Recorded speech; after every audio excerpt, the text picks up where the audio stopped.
Bien, vamos a ver la clase de gastroenterología parte 2, más que nada lo que sería parasitosis y hepatitis. En general no suelen preguntar muy fino de estos temas, más que nada les pueden llegar a preguntar lo que es enterobiasis, giardiasis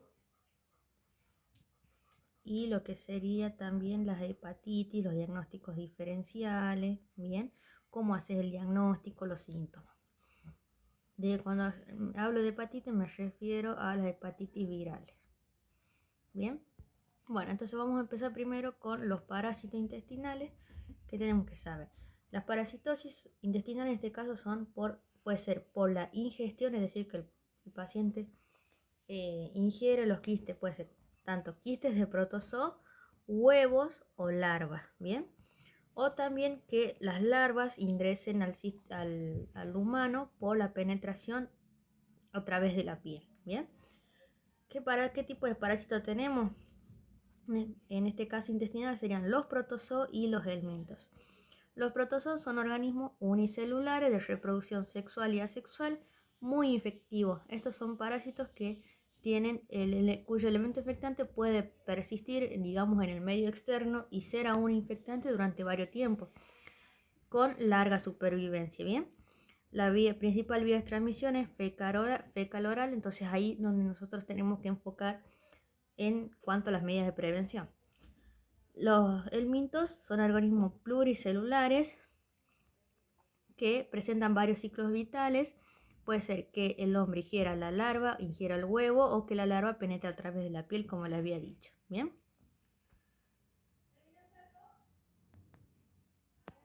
Entonces, de los protozoos que tenemos con afectación exclusivamente digestiva, lo que sería Giardia lamblia, la giardiasis, con afectación tanto digestiva como en otros tejidos, por ejemplo la mebiasis y la cristosporidiasis. ¿Bien? Y de los helmintos, que serían los gusanos, tenemos lo que son los nematelmintos o nematos, son los gusanos cilíndricos, ¿bien?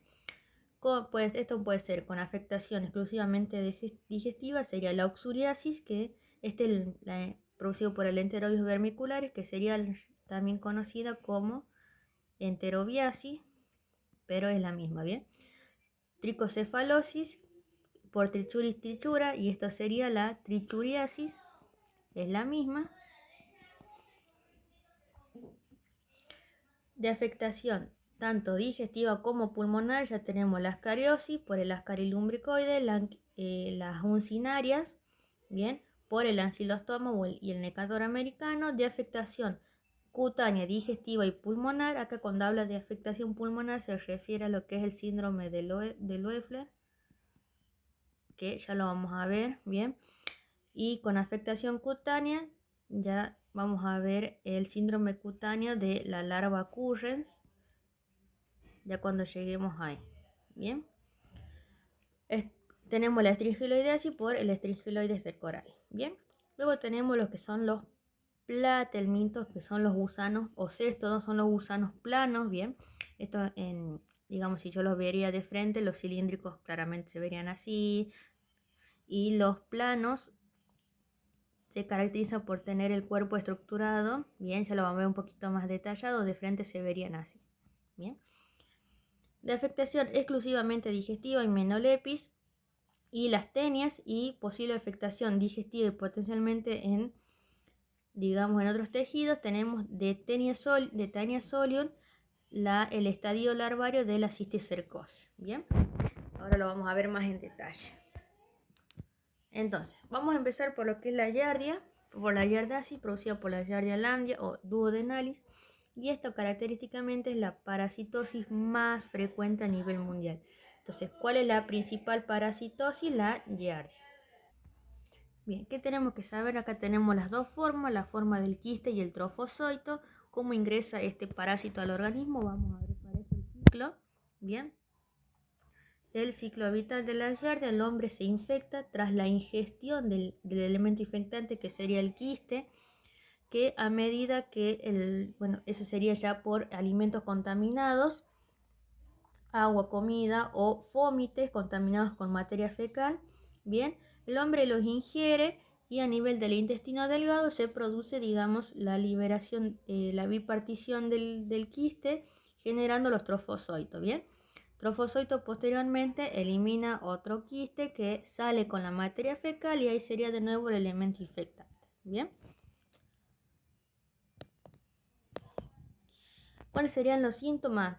En cuanto a los síntomas, no hay, digamos, algo que sea muy característico de la yardas y siempre van a tener síntomas gastrointestinales inespecíficos como náusea, fiebre, retención de gases, pérdida del apetito, puede haber anorexia por pérdida de peso, bien, calambres abdominales, nunca nada específico que digan, bueno, sí, esto es producido por la yardia.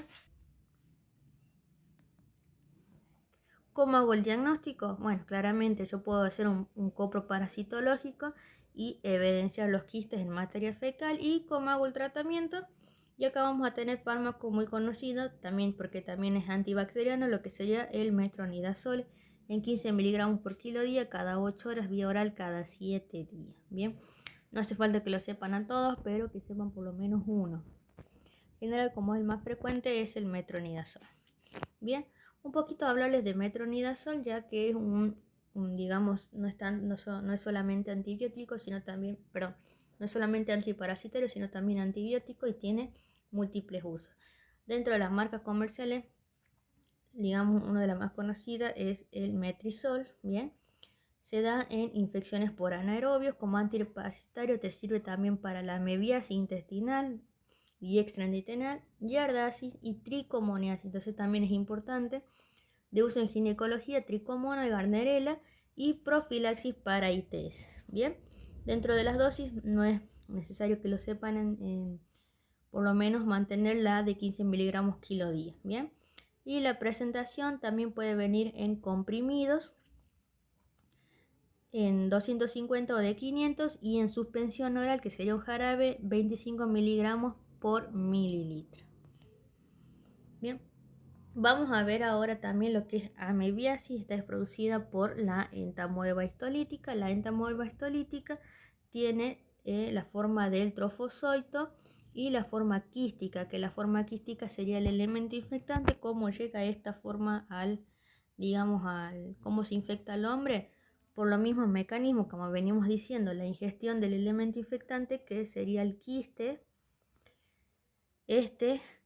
eh, contaminado por, digamos, lo que es los alimentos, el agua contaminado, fómite, bien, con el quiste el hombre lo ingiere, bien, a nivel del intestino, eclosiona, libera los trofozoitos que empiezan a producirse la multiplicación, de donde se parten los trofozoitos y nuevos quistes que van a salir con la materia fecal. Y posteriormente entonces puede llegar eso a otras personas, bien, que vuelvan a contaminarse. Un detalle es que la forma de trofozoitos, tanto de amebiasis como yardasis, también salen por la materia fecal, pero no tienen la resistencia que tiene la forma quística, bien. Por lo tanto puede perdurar, supongamos, unas horas de vida, unos días como mucho. En cambio, como también se libera el quiste por la materia fecal, este es el elemento infectante porque puede perdurar, digamos, en la vida externa, la vida exterior.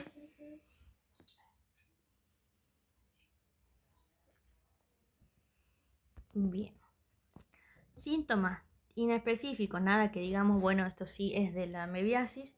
Sí van a tener cólicos abdominales intensos porque en particular la amebiasis, al adherirse a la pared intestinal, genera lesión con ulceración, bien, flatulencia, dolor rectal, pérdida de peso, diarrea, bien, alteraciones en los hábitos evacuatorios, de formas graves, fiebre, vómito, sensibilidad abdominal y heces con sangre. Entonces, como este parásito lesiona la mucosa, el hombre va a estar perdiendo sangre por materia fecal, entonces puede entrar en un estado de anemia, claramente.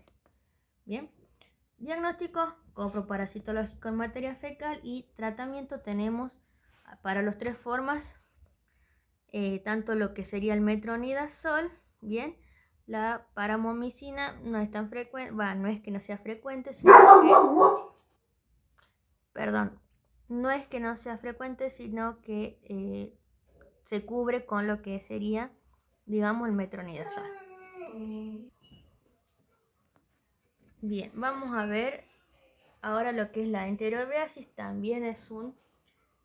ahora entramos, perdón, con los helmintos. La enterobiasis o la oxuriasis es lo mismo, producido por el Enterobius vermiculari. Este es un nematelminto, un nemátodo, es decir, los gusanos cilíndricos. Los gusanos cilíndricos siempre tienen la particularidad de que la hembra siempre es más grande que el macho, bien, pero dentro de todos son gusanos pequeñitos. El macho mide entre 2 a 5 milímetros y la hembra entre 8 a 13 milímetros. Bien. Otra particularidad es que el macho suele tener la colita que finaliza en gancho. Bien. Los huevos no son exactamente, digamos, bien redondeados, sino que son más en forma, como yo le diría, como de almendra. Bien. ¿Cómo ingresa este parásito al organismo? Tras la ingesta, o también puede inhalarse el huevo. En este caso los elementos infectantes ya pasan a ser los huevos, ¿bien? Pueden ser tanto embrionados como no embrionados, ya lo vamos a ver eso. La ingesta del huevo a nivel del intestino delgado, bien, eclosiona y libera la larva, que a nivel del ciego maduran en macho y hembra, copulan. ¿Y cuál es la particularidad de esta parasitosis? Es que la hembra migra, digamos, durante la noche hacia el ano y después, o sea, la hembra ya grávida migra hacia el ano durante la noche y coloca los huevos en la región perianal. Bien. ¿Qué pasa acá? El huevo madura durante 4 a 6 horas, bien, donde ya se vuelven infectivos. Eso tiene la particularidad, bien, eso también puede ser pregunta. Entonces, ¿cómo vamos a entender la clínica? Bien, entonces el niño va a tener prurito anal y prurito nasal, bien. ¿Por qué? Porque puede rascarse la colita y después llevarse la mano a la cara, a la nariz, bien. Puede tener una vulvovaginitis por contigüidad, así como se rasca la colita y después se rasca la nariz, puede rascarse, digamos, toda la región vaginal, o vulvar, generando esta vulvovaginitis, bien. Ese niño, como le genera mucho prurito durante la noche, está irritable, no puede dormir, tiene trastornos del sueño, bien. Puede tener insomnio, otros síntomas intestinales que no serían específicos, el dolor abdominal, náuseas, vómitos, diarrea.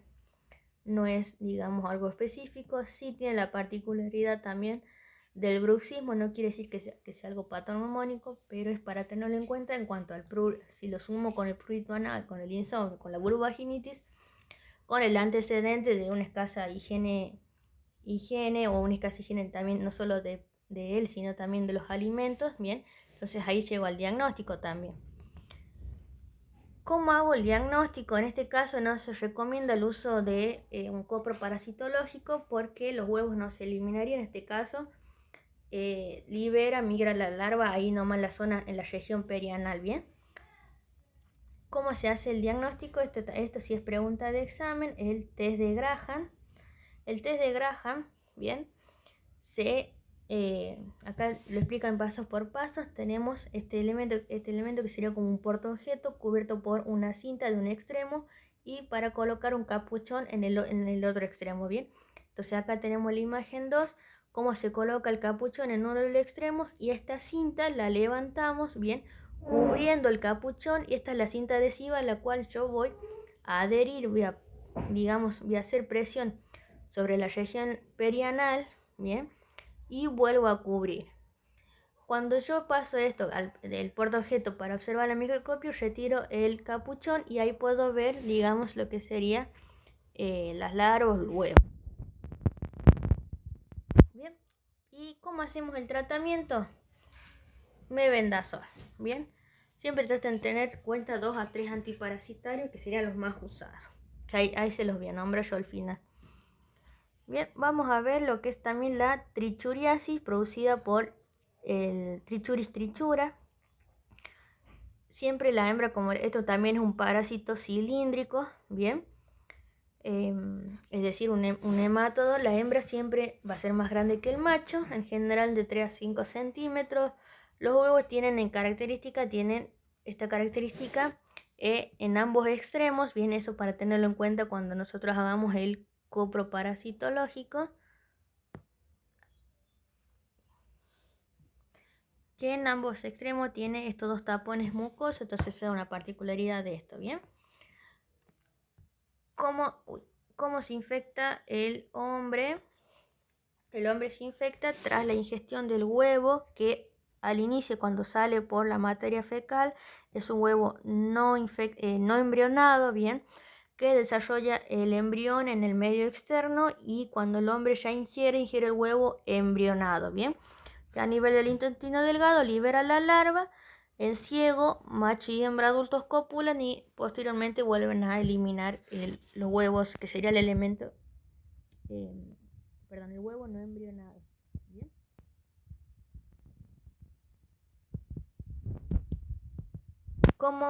¿Cuál sería la clínica? Dolor abdominal, cefalea, pérdida de peso, diarrea, disentería, o sea, una diarrea con sangre, pujo, tenesmo, prolaxo rectal. Este sí tiene la característica del prolaxo rectal. Bien, la anemia hipocrómica microcítica, bien, recuerde por la lesión que puede producir en la mucosa y pérdida de sangre. Bien, esto sería una imagen de una endoscopía, como se ve, una imagen endoscópica de la mucosa intestinal.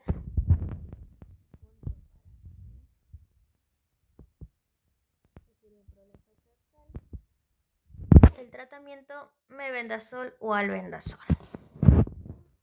Bien, continuamos, seguimos con los ascariasis, producido por el Ascaris lumbricoide. Esta sí es la helmintiasis más frecuente, eso diferencian. Cuando yo hablo de la parasitosis más frecuente, hablo de la Yardi. Cuando hablo de la helmintiasis más frecuente, hablo del Ascaris, ¿bien? Estos parásitos en general son parásitos relativamente grandes. ¿Por qué? Porque la hembra mide entre, creo que 25 a 35 centímetros y el macho mide entre 15 a 30 centímetros, ¿bien? Son gusanos cilíndricos, nemátodos, ¿bien? Todo lo que el paciente coma el paciente tiene desnutrición porque no lo consume él, sino que lo absorben estos parásitos. Bueno, esto en realidad es con todos los parásitos. Bien, ¿cómo llega? Acá me estaba olvidando decir algo, es una geohelmintiasis, ¿bien? Entonces, cuando hagamos, digamos, nosotros el diagnóstico, vamos a tener en cuenta al niño que juega con tierra, porque son larvas que pasan, que parte del ciclo de vida de estos parásitos es en la tierra, ¿bien? Lo mismo que el que vimos antes, que era la trichuriasis, ambas son geohelmintiasis, ¿bien? Bien, volviendo acá a los ascaris que le estaba comentando.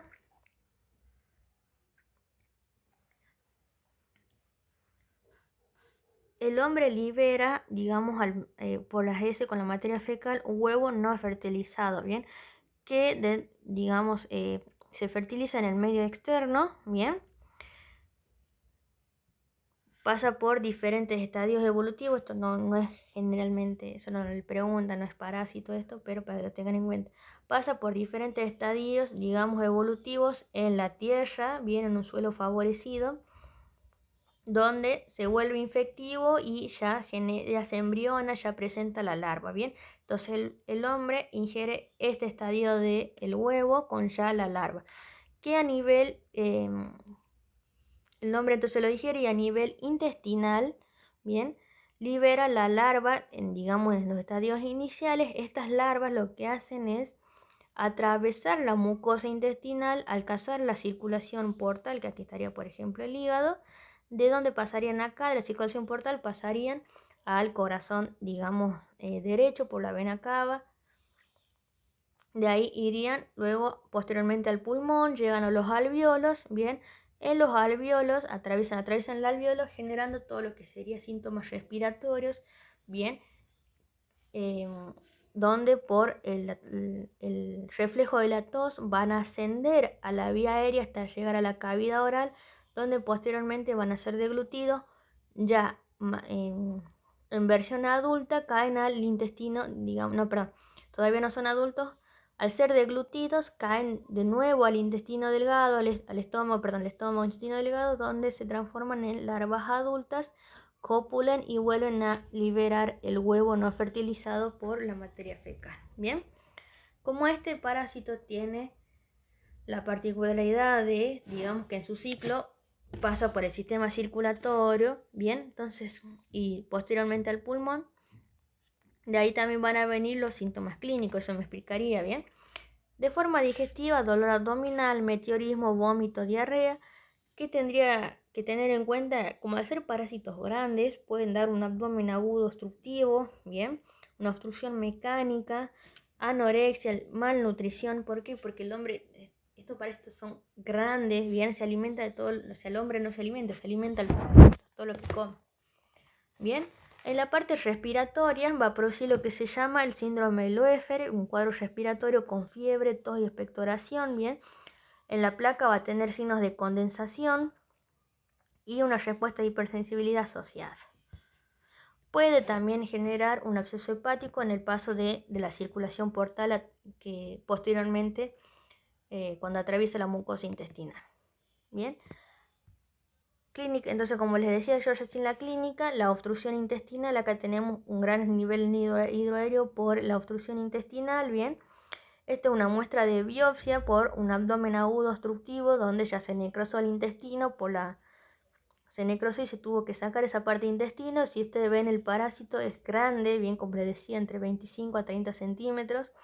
Una muestra de esputo, se observa el estadio larvario, que serían los estadios iniciales, y una placa de tórax, un signo de condensación pulmonar que asemeja a lo que sería esto es por la respuesta inflamatoria local cuando atraviesa el alveolo, ¿bien? Esto sería como para hacer un diagnóstico diferencial con una neumonía. El coproparasitológico se abría el huevo en la materia fecal, recuerden que no embrionado, ¿bien? Y el tratamiento mebendazol, como para que tengan en cuenta uno de qué antiparasitario se puede usar. Bien, seguimos con los nematelmintos, los gusanos cilíndricos, y tenemos la uncinariasis producida por el Necator americano o el Ancylostoma duodenale. ¿Qué particularidad tienen estos parásitos? Que penetran por la piel, bien, a excepción del Ancylostoma, que también puede producir la infección por ingestión a través de la vía oral, bien. Entonces tenemos el Necator americano, son gusanos cilíndricos, como les dije, el tamaño en general de 5 a 10 milímetros, son pequeñitos, bastante pequeñitos, bien. No les van a preguntar características del parásito, si tengan en cuenta que las hembras siempre son más grandes. El Necator americano en general tiene una forma de su cuerpo, suele ser una forma como de S, y el Ancylostoma duodenal en general, bueno, acá esta imagen no ayuda mucho, pero en forma de C. Bien, y también para ver la cabeza, el Necator presenta dos placas dentarias y cortantes, y el Ancylostoma 4 dientes, bien, con los cuales se adhieren y lesionan la mucosa. Bien, ¿qué tenemos? ¿Cómo llega este parásito al hombre?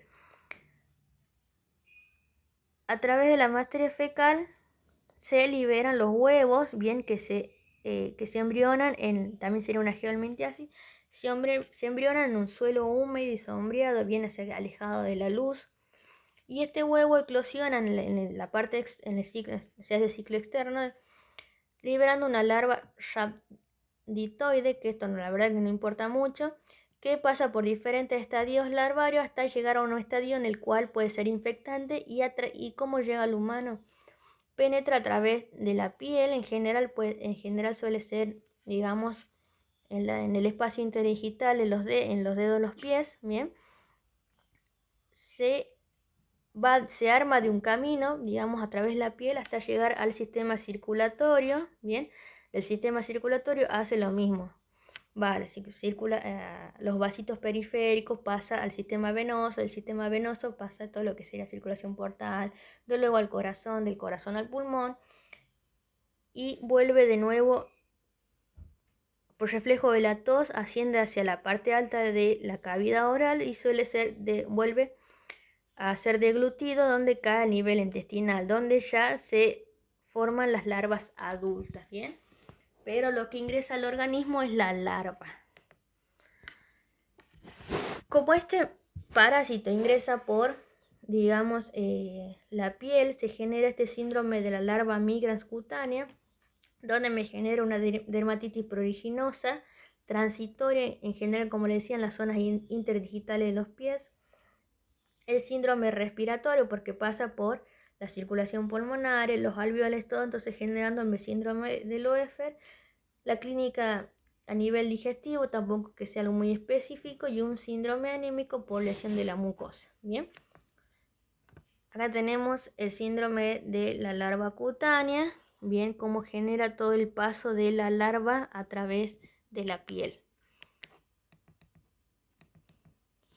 Acá tenemos también otro casito. Bien. Diagnóstico clínico epidemiológico, el coproparasitológico, ver los huevos en la materia fecal, y los métodos complementarios. Siempre ten en cuenta el antecedente de, digamos, gente que anda descalza en suelos húmedos, bien. Los métodos complementarios, hacer una radiografía y ver una imagen de condensación, bien. Los laboratorios va a tener una anemia.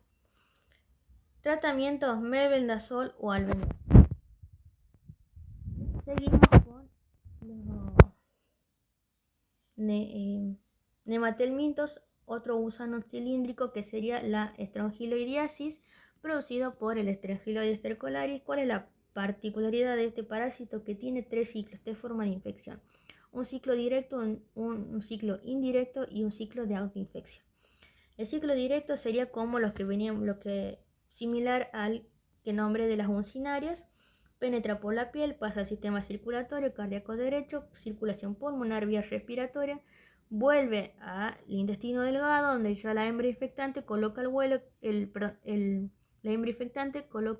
que sale a la luz intestinal junto con la materia fecal. El ciclo indirecto nos habla de una larva infectante en vida libre, que por cuestiones de la vida, no sé, alineación de los planetas, se vuelve una larva infectante, que esta hace lo mismo, penetra la piel, pero no es una larva que ha pasado por un cuerpo, sino que de vida libre ya se fue infectante, ¿bien? Y el ciclo de autoinfección ya sería la modificación larvaria, es decir, la maduración de la larva en la luz intestinal. No es que sale del cuerpo, madura, no, se produce todo en el mismo cuerpo humano.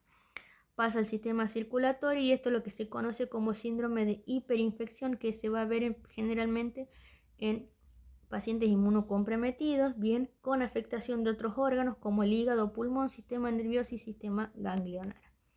Bien, este es el ciclo. Los 3 ciclos no lo voy a decir porque ya, digamos, está explicado. Clínicamente va a tener el síndrome de la cutáneo de la larva Curren, síndrome de Loeffler, los síntomas digestivos inespecíficos, y si me interesa el síndrome de hiperinfestación, es casi exclusivo de pacientes inmunocomprometidos. Suelen ser los mismos síntomas, pero con mayor compromiso, digamos, mayor severidad. Tratamiento: ivermectina y albendazol.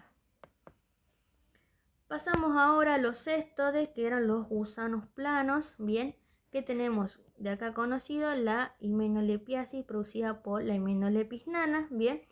Acá particularmente el hombre puede ser tanto como huésped intermedio como huésped definitivo, bien. Los huevos ya son infectantes cuando ya salen por la materia fecal, es decir, que el hombre se infecta con la ingestión del huevo, bien. Estos parásitos tienen la particularidad que poseen ventosas o ganchos, bien, o rostelo en algunos casos. El cuerpo, que el estole sería la cabecita, el cuerpo serían el estróbilo, bien. Cada segmento de estróbilo, los últimos siempre son los segmentos grávidos. Bien, ¿cómo se infecta, digamos, el humano? el huevo embrionado sale ya por la materia fecal, bien, esto puede ser de dos formas, mira, puede ser que el, el huevo sea ingerido por un insecto y posteriormente por un roedor, que el roedor viene y contamina los alimentos y este deposita su materia fecal, contamina el alimento y el hombre ingiere, digamos, el alimento contaminado. O un ciclo un poquito más directo sin pasar por el, digamos, por el insecto y por el roedor, sino que el hombre ya ingiere los huevos, ¿bien? El huevo a nivel intestinal, perdón, los huevos con el embrión exacanto, que serían las oncoferas, se liberan a nivel intestinal, liberando los que son los cisticercoides, serían un estadio larval juvenil, ¿bien? Que estos maduran ya en la, digamos, en el ilio, copulan y la hembra en los últimos segmentos de su cuerpo, que serían los segmentos, los proglótides grávidos, que serían los que ya contienen huevos, bien, pueden salir a la materia fecal, que digamos el proglótide, digamos, se desintegra y queda el huevo, bien. Que recuerden que este huevo ya sale embrionado al exterior. Acá tenemos en una imagen de coproparasitológico cómo se vería el huevo, ese es necesario para el diagnóstico, bien. Y el tratamiento praziquantel. Bueno, vemos ahora lo que es la teniasis, también un cesto de un parásito, un gusano plano, bien. Tenemos dos variedades, el Taenia solen y la Taenia saginata. El hombre puede ser tanto un huésped intermediario como definitivo, bien. El hombre parasitado elimina los proglótides, que es la que contiene los huevos, o los huevos en sí, por la materia fecal. Estos son ingeridos por el cerdo, que digamos la especie del cerdo sería el Taenia solium, y saginata en el ganado vacuno, ¿bien? En donde se forman los cisticercos, que serían los estadios, digamos, larvales iniciales, donde el músculo estriado y cómo llega al hombre cuando el hombre ingiere carne cruda, o sea, poco mal cocinada, con, infectados con los cisticercos, ¿bien? ¿Qué otra particularidad tiene este parásito? Que son los parásitos más, digamos, dentro de todos los más grandes, porque tenemos que las tenias pueden medir entre 5 a 10 metros, la saginata, y 2 a 7 metros en la especie de solium, ¿bien? ¿Cómo se diferencia? La saginata tiene las ventosas y el solium no solo tiene las ventosas, sino que también tiene un gancho. Los huevos son prácticamente indistinguibles, así que no es de importancia, ¿bien? Entonces, como les había dicho, el hombre libera el huevo o el proglótide grávido, digamos, contamina los pastos, los alimentos de donde, digamos, donde se ingieren el ganado vacuno, bien, como también los cerdos. Y cuando después el hombre ingiere la carne cruda mal cocida, bien, de los cisticercos, que cuando ya la ingiere se libera, digamos, la forma adulta. Diagnóstico. Acá tenemos una imagen endoscópica, una imagen en portaobjeto, lo que sería un proglótide, bien, serían los últimos segmentos de la hembra, la salida de los proglótides en heces o el coproparasitológico por los huevos, bien. Tratamiento praziquantel albendazol, como para tener en cuenta.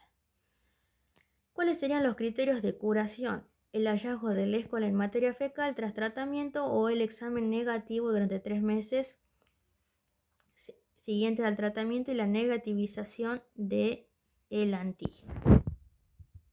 Y por último, lo que es la cisticercosis es el estadio, digamos, larvario juvenil de la Taenia solium, bien.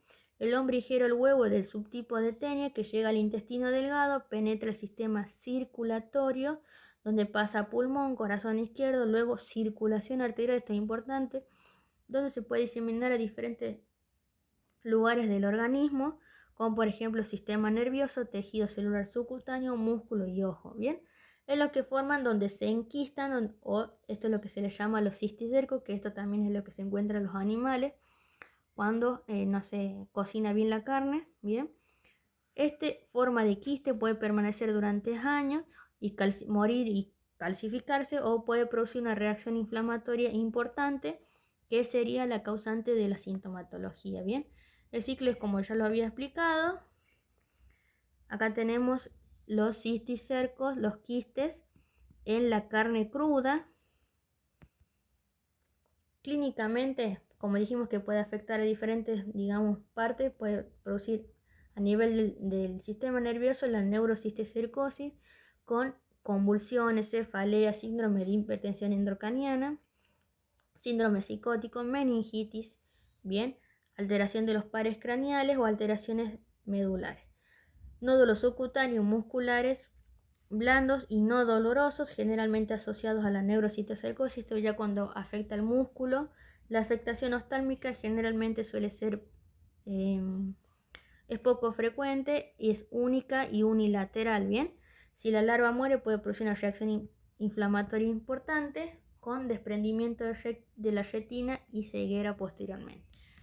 Bien, estas serían las imágenes de los cisticercos en una tomografía, los nódulos subcutáneos en músculo y la afectación oftálmica. Bien, el tratamiento aparecitario, el que ya habíamos dicho cuando hablamos de las tenias, se debe añadir también corticoides, antiepilépticos, incluso cirugía si es necesario, o en el caso de la hipertensión intracraniana, realizar control de imagen cada 3 meses luego de tratamiento. Bien, acá voy a abrir un paréntesis. ¿Cómo hacemos la prevención de estas parasitosis?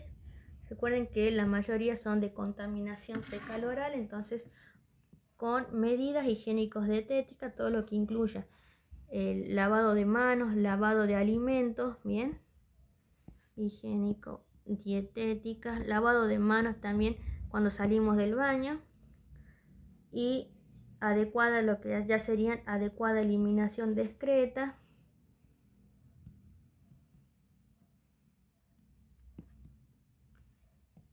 evitar digamos, defecar en lugares de donde se alimentan animales, evitar defecar también en ríos donde la gente saca agua. Ese tipo de medidas son las que van a prevenir esta enfermedad. Algunos antiparasitarios, como para que tengan en cuenta, estos 3 son los más usados: el albendazol, el mebendazol y el praziquantel. ¿Qué parásitos van a cubrir? Tanto el albendazol como cubre la enterobiasis, ascariasis, uncinaria, hidatidosis y neurocisticercosis. El mebendazol, que es la marca conocida, el mebutar, mebendazol cubre oxiurius, ascaris, trichuras y teniasis. Y el praziquantel, la teniasis y la esquistosomiasis. Bien, pasamos ahora a ver rápidamente también lo que es hepatitis. Bien, la hepatitis A, cuando uno habla de hepatitis, se refiere a un proceso inflamatorio del parénquima hepático de gravedad variable secundaria a una respuesta inmune por un agente agresor, que esto sería en este caso un virus hepatotropo, sería A, B, C, D, E y G, bien, con destrucción de los hepatocitos. Bien, ¿qué importa? Que tanto lo que sería el virus de hepatitis B, C, D y G progresan a la hepatitis crónica, favoreciendo el desarrollo de cirrosis y hepatocarcinoma. Otros virus que pueden generar, digamos, afectación hepática: el Epstein-Barr, citomegalovirus, herpes, parvovirus, ecovirus, coxsackie, rubiola, sarampión y varicela y adeno. Bien, en general no suelen hacer cuadros, son cuadros más transitorios que no evolucionan a cronicidad. Cuadro clínico que comparten en común estas hepatitis: una fase luego de un periodo de incubación, un promedio de 28 días, bien, no es que todas duran 28 días, sino un promedio general de todas las hepatitis virales. Luego se continúa de una fase preictérica de 5 a 8 días con malestar general, náuseas, vómitos, dolor abdominal, donde va a estar en el dolor, en hipocondrio derecho, bien. No es algo que sea específico, pero sí tener en cuenta los antecedentes de vacunación, bien. La fase ictérica de 2 a 8 semanas con coluria, colia, ictericia y hepatomegalia. y la fase posthistérica de 2 a 3 meses con astenia, fatiga y luego el hígado llega a su tamaño normal. Bien, particularidades de las, digamos, de la hepatitis. La hepatitis A se transmite por vía fecal oral, bien, entonces por alimentos contaminados o el agua.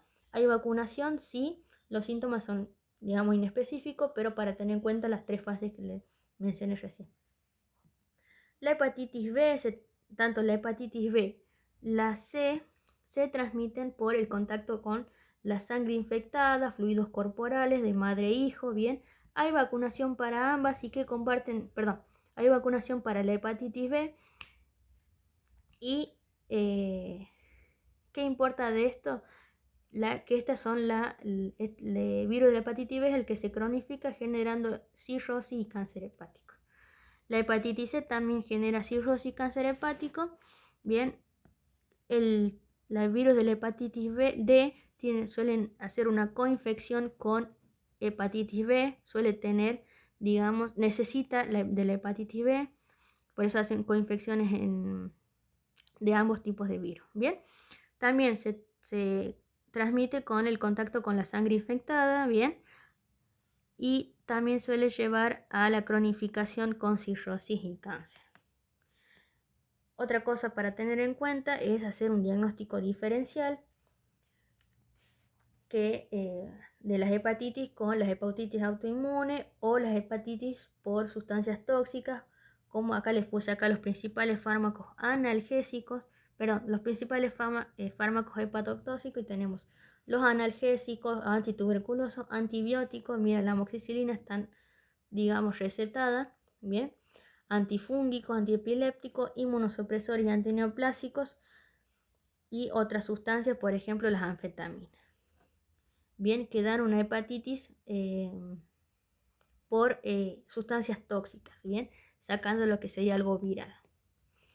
Tratamiento: no es necesario un reposo absoluto a menos que el niño tenga una astenia intensa, bien, prolongada, ni tampoco una dieta especial a menos que en la fase ictérica puede restringirse el ingreso el consumo de grasas.